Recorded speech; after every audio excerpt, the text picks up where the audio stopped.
जगत गुरु शंकराचार्य जी कह रहे हैं मां तो कृपा कर दे। मां कहती है इसने एक दान नहीं करा, पुण्य नहीं करा, सत्कर्म नहीं करा, तो कैसे दान? दान का फल दान कैसे दूं मैं? मां पूर्व में मान लो इसने जितने जन्म लिए उस जन्म में अगर कोई दान नहीं दिया तो आज आंवला नवमी के दिन आज तो दान दिया है। लक्ष्मी जी बोलती है जो अभी करेगा इसका फल तो बाद में मिलेगा। जगत गुरु शंकराचार्य कहते हैं मां मैं आपसे केवल इतना सा मांगना चाहता हूं, इस कली काल में आप मुझे वर दे दो कि एक दिन ऐसा हो आंवला नवमी का जिस दिन जो दिया जाता है उसका फल जीते जी ही मिल जाए, बस इतनी कृपा कर। जगत गुरु शंकराचार्य जी के शब्द देखिए, गौदान करा उसका फल बाद में मिलेगा, कुछ दान करा उसका फल बाद में, पर आंवला नवमी के दिन अगर आपने कुछ दान दिया है, आंवला नवमी के दिन अगर आपने दान किया है उसका फल जगत गुरु शंकराचार्य जी माता लक्ष्मी से कहते आज की आज मिलना चाहिए। उसका फल हमें इसी पृथ्वी पर देते रहते इस साह शरीर में मिलना चाहिए।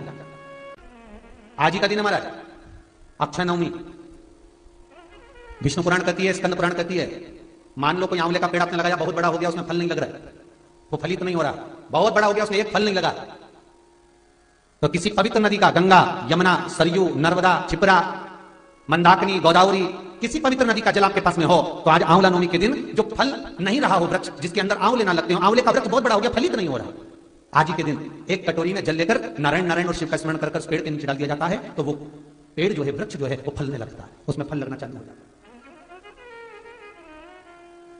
और इतने फल लगते हैं कि आपको आश्चर्य होगा कि इसमें तो फल ही नहीं लगते, तो इतने फल कहां से आते? अर्थात आज भी हमारी विष्णु पुराण, आज भी हमारी स्कंद पुराण, आज भी हमारी पद्म पुराण, भागवत पुराण आज भी कहती है कि आंवला नवमी का किया गया पुण्य, आंवला नवमी का किया गया दान, आंवला नवमी के दिन किया गया सत्कर्म खाली नहीं जाता। अर्थात जैसे जरा सा जल का सींचन करने पर वृक्ष फलीभूत हो जाता है, उसमें ढेरों फल लग जाते हैं, उसी तरह हमारा किया गया दान पुण्य सत्कर्म, अगर हमने 1 रुपए का भी दान दिया, गौ माता के निमित्तार्थ, मंदिर के निमित्तार्थ, वृद्धाश्रम के निमित्तार्थ, भोजन के निमित्तार्थ, हमने कुछ भी लगाया है, आपने गाय को भी रोटी दी है, आपने किसी ब्राह्मण को भोजन कराया है, आपने आज आंवले का दान करा है, किसी सौभाग्यवती नारी को फल तक दिया है, तो वो तुम्हें मिलेगा, 1000 गुना होकर मिलेगा। कई लोग कहते हैं महाराज जी ऐसा होता है, इतना बड़ा पेड़ हो गया हमारे यहाँ फल नहीं लग रहा है, ऐसा होता है क्या? आंवला नवमी के दिन जल छोड़ दो तो फल, तो करके देखो ना मिट्टी का, ना महाराज कहीं जा रहा है, ना आंवले का पेड़ कहीं जा रहा है, ना तुम कहीं जा रहे हो, करो।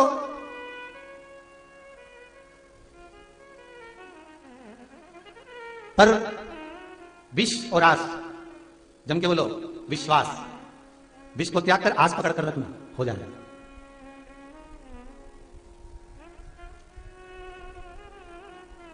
विश्वास आज ही का दिन है आंवला नवमी का।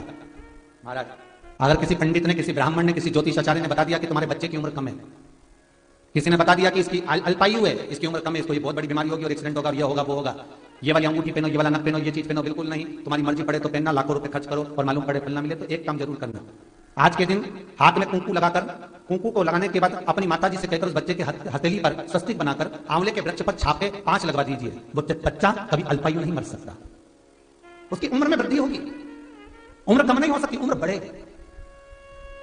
सौभाग्यवती माताएं आज आंवले के पेड़ के नीचे पूजन क्यों करती है? सौभाग्यवती माताएं आज आंवले के पेड़ के नीचे फल का दान क्यों करती है? सौभाग्यवती माताएं आज ब्राह्मण को भोजन आंवले के वृक्ष के नीचे क्यों कराती है? सौभाग्यवती माताएं आज आंवले के पेड़ के नीचे बैठकर भोजन क्यों करती है? अखंड सौभाग्यता के लिए कि आज मैंने अगर एक बिंदी भी दी है, अगर आज मैंने मेहंदी भी दी है, आज मैंने जरा सा कुंकू का भी दान आंवले के वृक्ष के नीचे करा है, तो उसका फल मुझे 1000 गुना मिलना चाहिए, मेरा सौभाग्य अमर होना चाहिए, अजर होना चाहिए। रहेगी तो रुक्मणी तो रही, सतभामा बन गई।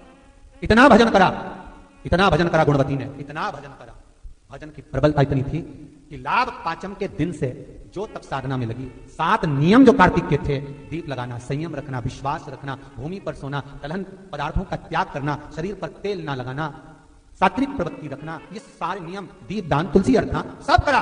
और उसमें भी प्रबल जो अर्चना करी उस सतभामा ने, उस गुणवती ने जो प्रबल अर्चना करी, वो एक करी।